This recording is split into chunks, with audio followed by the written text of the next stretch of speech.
What's up, y'all? J. Roos Theory. Still thinking about the big fight between AJ and Dubois. Oh, yeah, I noticed something Michael Buffer said before they actually got the fight going. He said, the reigning, defending. Daniel hadn't defended anything yet. What are you talking about, Michael? But make sure you guys hit that thumbs up if you like the content.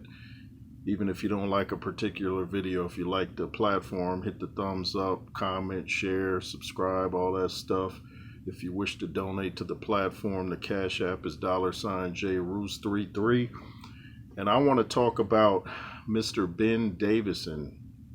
And I'll talk about other things regarding the fight. But I was watching Showbiz the Adult. Shout out to him. And he was pointing out how, if you look at Anthony Joshua's defense when he fought Jermaine Franklin, it was very professional. It was high guard, jab, everything came back into place. After he threw a punch, his hands were back, and he would throw a punch and still leave something up around his face.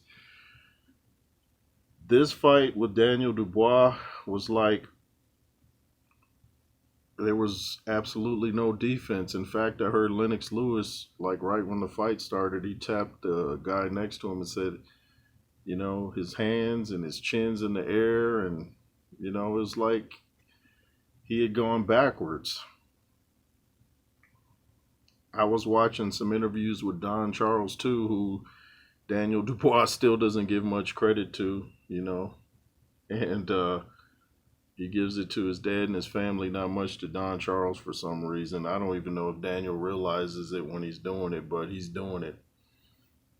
But Don Charles, by the way, said he went over to AJ after the fight and said, "Man, I'm sorry it had to be you." And AJ was like, "It's okay, coach. AJ's real professional." I'm sidetracked now, but AJ put out an Instagram today where he was saying that he still intends on fighting and stuff like that. But back to the topic about Ben Davison. I was also watching True Geordie, and he was talking about that Ben Davison actually gave the he actually gave Ben Davison he gave Ben Davison. He actually gave AJ the blueprint on getting knocked out by Daniel Dubois that night. And I'm trying to think of the guy's name, Shane McGuigan. He called it. He was like, well, first of all, Ben Davison was telling him, just go in, throw that double jab, and then bring it up. I thought he meant bring up the jab, but I guess in the UK, the bring it up means an uppercut. So Shane McGuigan was saying, no, you don't want to do that against Daniel Dubois because that's what he counters with the right hand. That could, I believe he may have even said, get him knocked out, and that's just what happened. So maybe AJ should bring in Shane McGuigan because I'm like, and then they told AJ in the corner to roll the dice and, like basically go out there and take a chance. And the thing that doesn't seem to make sense to me is like True Geordie was saying, he was just beginning to get his legs back in round 5. I don't think he'd won a round yet.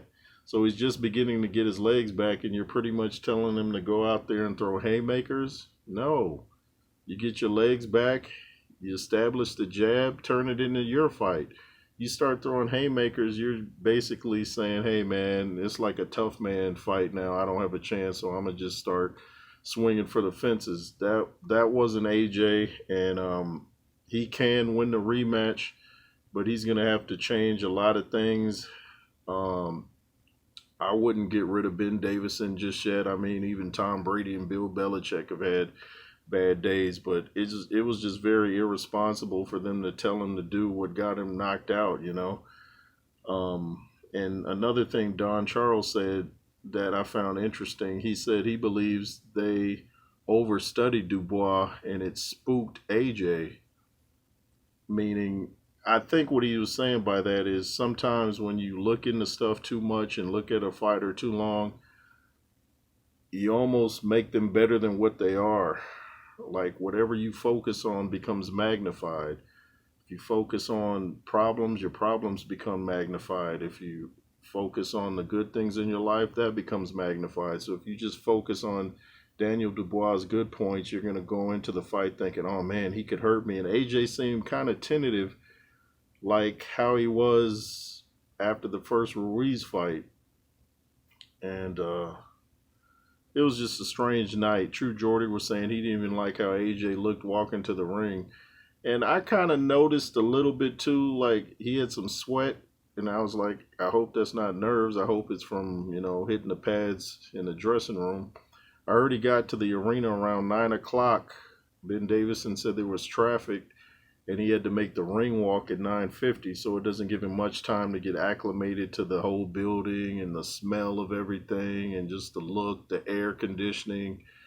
Sit down and relax before you go out there and watch some fights. So everything was just off that night. I think he definitely can win the rematch, but he might have to switch over to that Klitschko style, the Vladimir Klitschko, that is. The jab and hold, right and hold. Just jab, turn into a jab fest and only throw the right, and maybe stay away from the uppercuts unless you're in close. He's abandoned his inside game, as one of my subscribers said. He's got to go back to his inside game if you're going to go throw the uppercut. You don't do it from outside, and especially not with your guard down. You got to have something always protecting your chin. And AJ's got a long face, kind of like me, a long face. So you definitely don't want to leave your long face there to get clipped at the bottom of your chin, and that's where Daniel Dubois hit him. I'm surprised he didn't break his jaw. He hit him so hard. But, Ben Davison and them have to go back to the drawing board and just correct their mistakes, man. Hey, they happen. Everybody has a bad day, but AJ's keeping it positive. But that's my take on the whole matter.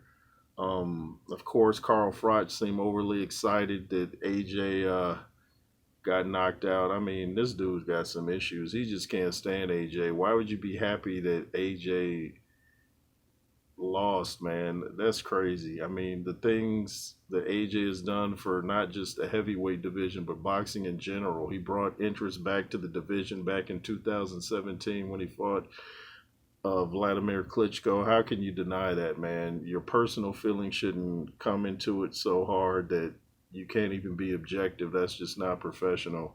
Makes Carl Froch look like a bona fide hater, man. It's crazy. It's crazy. Anyways, the J. Roos Theory. Make sure to comment, share, subscribe. LSR forever, and be fearless. Yay.